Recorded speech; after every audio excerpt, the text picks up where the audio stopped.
Okay, we're back. So like we said earlier, Jeff Nevin is California. He's been born and raised in California, spent all his time there. So before we bring him on, let's just talk about some of our own California stories. Specifically, you and I have one in common. Yes. Because, I think it was 2016? 2016. May of 2016. Yes. Texas State Mariachi and the salsa program, we took a trip, West Coast trip. We did a West Coast trip. And we went to Las Vegas first, and then we went to LA, one up in San Francisco. We stopped in a few communities on the way, and then came back. And it was I loved it. It was an awesome trip. It was an awesome trip. I always like to say that trip was 10 days long, and I only lived 9 of them. And why is that? Because if anybody knows me, I love to sleep. That is literally what keeps me going. Sleep. Yes, honestly, I can be hangry. I get it, but I can withstand more not eating versus not sleeping. Oh, okay. So I love to sleep, and when those 10 days they were jam packed of things. I remember when we first got to Salinas, I think it was an afternoon, and y'all basically said, "Hey, just."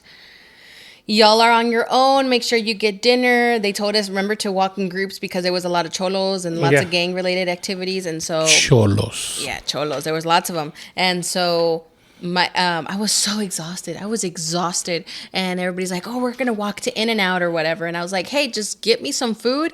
I'll see you when you come back. I'm going to shower. And as soon as I showered, I didn't even, as soon as I got out of the shower, I didn't even take off my wet towel. I just fell on the bed and I fell asleep. And you were asleep. I slept. And they came back with my food. And after that, they went to the pool. And they had a great night and stuff. And I was still asleep. Wow. And everybody was like, where's Alondra? Asleep. I was so exhausted.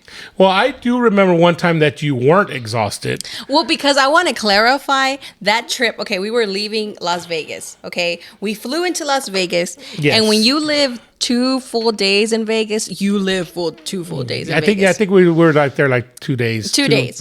Maybe left on the 3rd or something like that. Yes, we were leaving on the 3rd. And honestly, whoever visits Las Vegas, that's enough. Honestly, that's enough. You don't want to go more than that. And everybody decided that they were going to pull an all-nighter and be in the casinos all night. Well, because we were leaving the next morning. We were leaving from Vegas around 6 in the morning. And they just said, everybody just sleep on the bus. It's an 8-hour trip to LA. Get on the bus now. Yeah. And then when we get to LA, we're going to go straight to we're going to go through the squares, the Hollywood squares, right? Yes. And then we're going to do a little 3-hour tour in LA and then go to the hotel. And then so, but obviously everybody decided, well, let's just stay up all night on our last night there and we'll just get on the bus and sleep. Everybody that is except Alondra here. Because I slept in the hotel like a normal human being. So, I wasn't up all night either, but I was still tired. So the entire time we're driving in the bus, 8 hours from Las Vegas to Los Angeles, I was sitting there with doze off, and I hear Alondra laughing in the back. My contagious laugh. And then I'd be quiet for a second and... I don't even know. What were you guys playing back there or laughing about? Everybody was asleep, but I want to say that the people that were awake, it was me, it was Joe Frank, it was Samuel, it was Matt Salcedo, and I think that was it. It was 4 like a handful of y'all. It was a handful of them. Everybody else was knocked out. It was knocked out. It was probably 8 in the morning because we had 2 hours out of Vegas and we were, going through the desert and stuff. And we were playing our ghetto version of Heads Up. Have you ever played Heads Up? No, what is that? Okay, so Heads Up is basically you have your phone and there's a word and people are saying, giving you clues to like Taboo. I guess like Taboo. Yeah, like giving you a clue and then you have to figure out what it is that's on your forehead. Yes. And you can't see it. And you can't see it. But like I said, it was our ghetto version because miraculously somebody had a notebook and we tore pieces and then we just put it we honestly, we licked it and just put it on our foreheads. It was so bad. Pre-COVID days. Don't do that anymore because now you can start a global pandemic. So don't do that. And we put it on our foreheads and we were having... It was funny. Obviously, it was fun. You guys were bursting out laughing every 2 minutes. But I want to honestly give a shout out to Samuel. Samuel Alvarado. If you're listening to it, it was literally the funniest thing on earth because we were all playing. We had normal things. We had like the group like Kiss. We had Barack Obama. So you guys wrote your own things. We wrote our own things, right? And it was going. But poor Samuel was so frustrated. He was just like, because he wasn't getting them. And then he was like, no, y'all are rigging. I don't know what he said. He was like, y'all are rigging it. And so we're like, okay. And he was like, I want to write my own words. And we're like, sure, buddy, go for it. And so he wrote some stuff, and I remember we were all confused because I think he wrote like tree or clock or something, and one of them had tree on there, and like we kept trying to give him clues, and he was not getting. Oh, it. he had tree on his forehead. No, he had written them, and somebody got the word tree, and so it was their turn, and they put tree on their forehead, and we're trying to figure it out, trying to give him clues for him to figure it out, and he was not like they were not getting it, and Samuel being the one who wrote it, he was like, it's biology. Like he got so frustrated, and I died. Like we were all dying because that was his clue. He was like, it's biology. And he was upset that you guys weren't getting his clues. That we weren't getting his clues because we're just like, because I think one was rocket, tree, I want to say paperclip, and clock. Like that's how much I remember those words. It was that, but whatever it is you guys were doing back there, it was cracking y'all up because that's all everybody talked about when we got to Los Angeles. It was like, did y'all hear those people just laughing the entire time? And then we got to California. Got to Los Angeles. There was one night that the salsa band did a gig. They had a gig somewhere at some club, and we all went out there, and the salsa band played, and the mariachi came and was dancing. And then there was another night that we all went to Jose Hernandez's restaurant. Yes. Cielito Lindo. And the mariachi, TXST Mariachi got up and played. Matter of fact, I think that's on YouTube. Really? There's that video, if you type in TXST Mariachi, Cielito Lindo or something, that performance is on YouTube. Aww. I watched it not too long ago. And of course, the salsa band was there watching and all that. So that was a lot of fun. There was a lot of, collaboration, a lot of camaraderie between the salsa and the mariachi students. Then after that, we left and we went upstate. We were heading towards San Francisco. But before we got to San Francisco, we stopped at a small town. They were having some music festival or something. Remember that? It was called Salinas, I think. Yes. Oh, that's what I'm saying. That's where I had my nap. That was where I had my nap. In Salinas. Okay. When we first got to Salinas. But Salinas, isn't it close to no, it's not close to Oakland. I thought it was between LA. I'm obviously very ignorant about San Francisco, but it was between LA. It was between that leg. Somewhere in there, we stopped there. No, yeah, and it was beautiful. It was a bunch of campesino lands. Yeah. So it was beautiful, and we stopped there. Yes, they had a festival. Salsa played, mariachi played. But they had like a community center, right? It was a community center. It was the most humbling thing. They had a rondalla. Rondalla. I remember that. Rondalla. There was like such a cute little girl, such a like humble little girl, and she had like a little parakeet on her shoulders, and she brought it everywhere. After the concert, the people came together and they made food for us. Yeah. We didn't even go to a restaurant. They made food for us. The community made food for us. And it was like a quinceañera. Like that's how much people were there and what people brought. Yeah, no, and it was humbling. It was very special. It was very special for us, and it was very special for them to have us there. So they wanted to, thank us for our performances and our stop there with their generosity and their food. Yes. And the whole thing was it was one of the most memorable times. We played at a lot of places during those times, but that one sticks in my head because of how generous and how genuine that community was, and the community center. And of course, there's a picture of me with that parakeet on my shoulder. Me too. On my Facebook. I have one. Maybe we can insert it, but yes. I think that was the highlight of the trip for me. Yes, and honestly, like again, we had our fun night at Vegas. We went to LA. We had a lot of cool things. We went to San Francisco, but nothing beats Salinas. It was so humbling in the sense that those kids, they were like, man, we wish we had music education. Yeah, because Because it's all through a community It's center. all There was nothing in schools.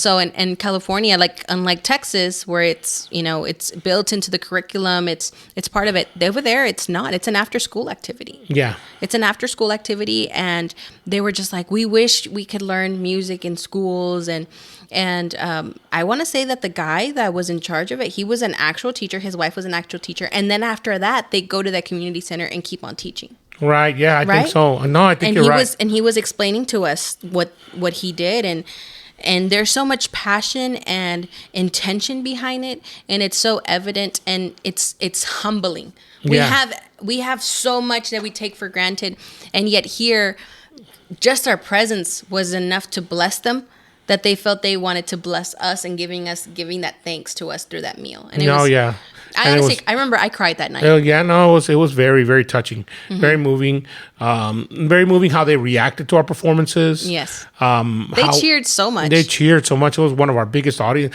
not biggest audience, but one of our, best audiences. They loved it. The community center was really nice too. It was good space. They had a good stage that we played on. It was completely unexpected for me, because I was just thinking about LA, Las Vegas, LA, and San Francisco, thinking about those three places, and this was just a small little stop on our way. I didn't know about this place. Whoever set up the trip for us, they're the ones that had a contact there and said, hey, you need to stop. This is a friend of mine. It'd be good for you to play for his community center. I want to say that guy was from the Bay Area, right? Yes. That was the guy, because I think he was with us. Yes. He was with us. And then when we got there, he did all that. So, yeah. So that was that connection, that performance that time was just priceless. Yeah. And then we get to San Francisco. Now it's fun. I'd never been to San Francisco, but of course where the bus dropped us off, I do remember that it's like, okay, well, you can go up to Chinatown. There's like these enormous hills. I was like, you gotta be kidding me. I gotta walk up all that. We walked all the way up to Chinatown, but it was fun. And I remember we always wanted to do things in a group, and so finding like places to eat together was a little bit difficult, because too big a group. Yeah, it was too big of a group. It was like mariachi and salsa all together. Yeah, and it was like 20 and we people. were demanding that y'all stay 4 or 5 at least. And honestly, we stayed in a group of 10, and it was awesome. It's so like, okay, for Texas, like for me, I went to a middle school and a high school that the population is 99% Hispanic. Like, Yeah. We go to Chinatown and it's 99% Asian. Right. And so, like, typical things you see in movies, you're seeing it in front of you. I remember we were walking in Chinatown, and there was like this park, and there was some older Asian men, and then they had that like string instrument that sounds really funny. Yeah. You know what I'm talking about? I don't know the name of it, and I wouldn't want to insult their culture. No. But it was like a standing, and it's so weird. They play it with the bow, and it makes those Oriental sounds that we familiarize. And he was just playing it. Yeah. And it was so cool to see the restaurants and see like their small markets that like that's their HEB. You know, they go to those local markets instead of going to like those big markets.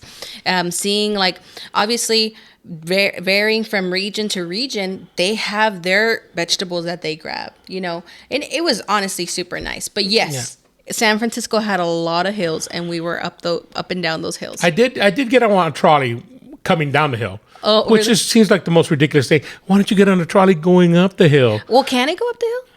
Can it? I don't think it can. Really? Well, how did it get up coming there? Down.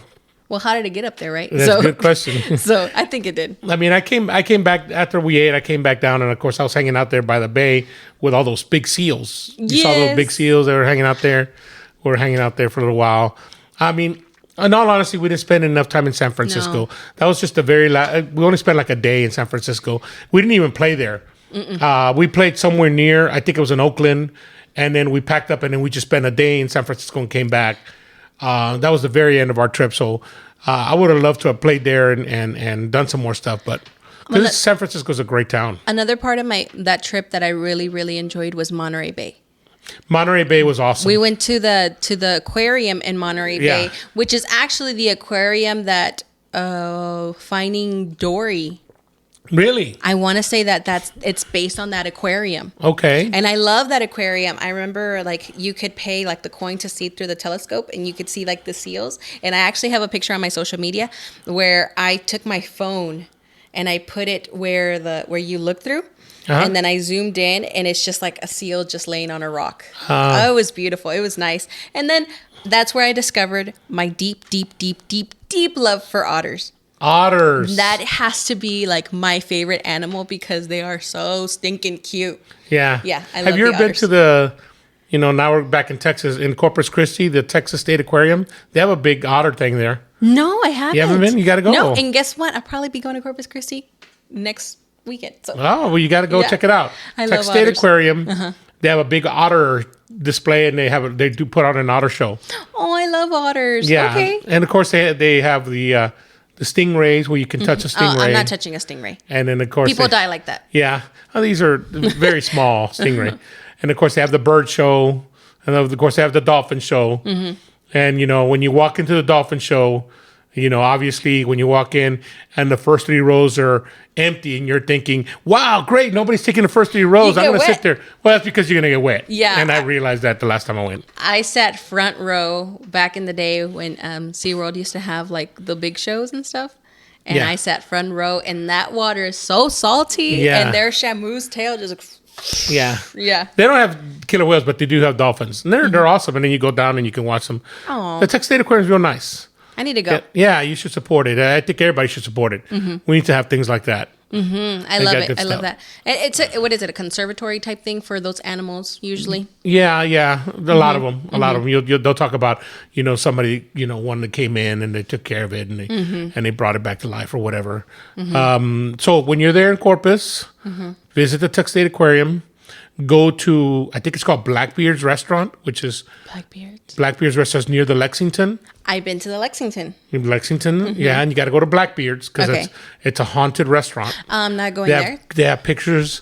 They talk about ghost stories and all that. Do the pictures' eyes move? No, not that, not those kind of pictures.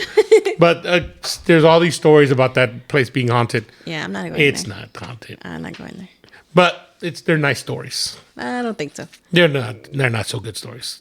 Yeah, he died right there. Well, they don't say anything like that. You see that? That stain? Just kidding. I'm just kidding. But but those are some cool places. Of course, the Selena Memorial, people always go to that. I personally like going. I go to Corpus to visit, but I like going to Port Aransas because I like fishing. And I like going fishing off the pier in Port Aransas. That's my favorite thing to do. It relaxes me so much, pier fishing. I catch like practically minnows. The fish I catch are so small and I just throw them back. But I just like the relaxation of it. Do you have your fishing license? I do. You do? When you go down there, you have to get one. I was about to say. I re-up it. Oh, okay. Because it's not that expensive. But No. the only reason I know about fishing license, and if anybody does not know about this show, you should totally know about this show. It's called Lone Star Law. Lone Star Law is, I want to say it's on Discover, and it's basically Texas game wardens. Yeah.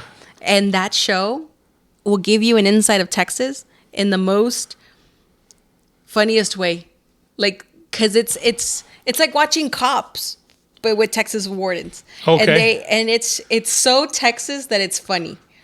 Like honestly, Jacob and I've even got my in-laws into it. Like we love Texas. What is it? Lone Star Law and Mr. Boone. Mr. Boone is one famous. I have to check that out. Yeah. Is that on like YouTube or something? No, I think it's on the Discovery Channel. Discovery Channel. Okay. The Discovery Channel, or I think it's on there.